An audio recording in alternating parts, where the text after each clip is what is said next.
કેમ છો વિદ્યાર્થી મિત્રો? આશા રાખું છું કે તમે સારા હશો. તો આજે આપણે શું જોવાના છે? તો કે ધોરણ 7 ચેપ્ટર 3 માહિતીનો નિયમ 1 સ્વાધ્યાય 3.3 નો દાખલા નંબર 1.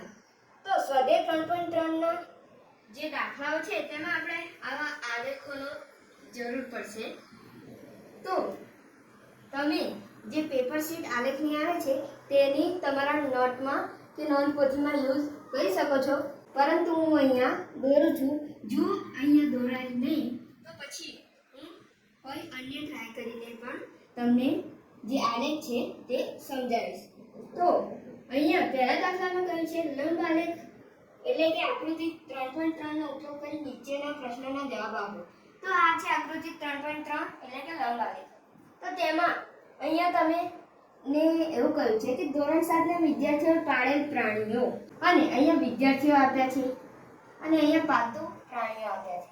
તો પાલતુ પ્રાણીઓમાં કૂતરું, બિલાડી, સસલું, બકરી અને અન્ય પ્રાણીઓ છે.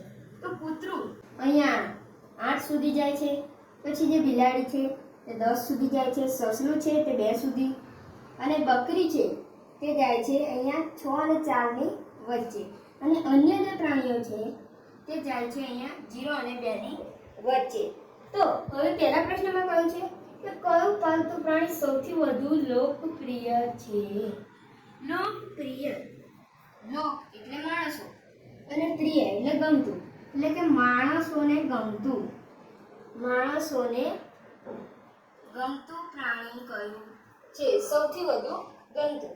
તો તેમાં તમે જોઈ શકો છો કૂતરું 8 સુધી જાય છે, પછી બિલાડી 10 સુધી જાય છે, સસલું અહીંયા 2 સુધી જાય છે, બકરી તે 6 અને 4 ની વચ્ચે છે, અને અન્ય પ્રાણીઓ છે તે 0 અને 2 ની વચ્ચે છે.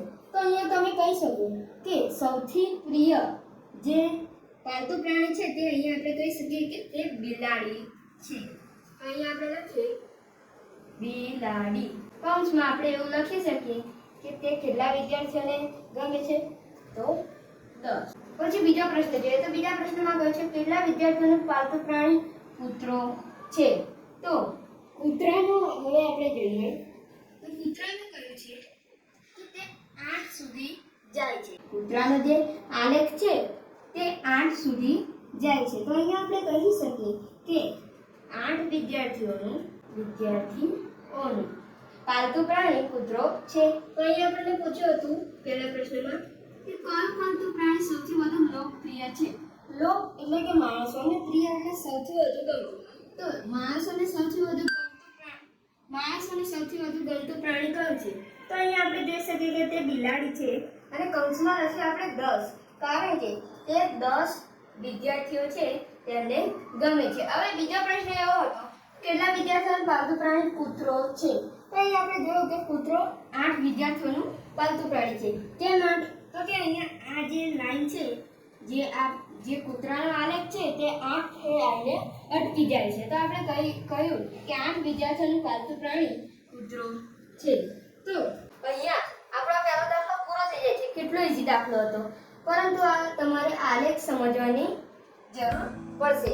તો અહીંયા આપણો દાખલા નંબર 1 પૂરો થાય છે, અને મળીએ છીએ આગળના વિડીયોમાં. ત્યાં સુધી જય હિન્દ, જય ભારત.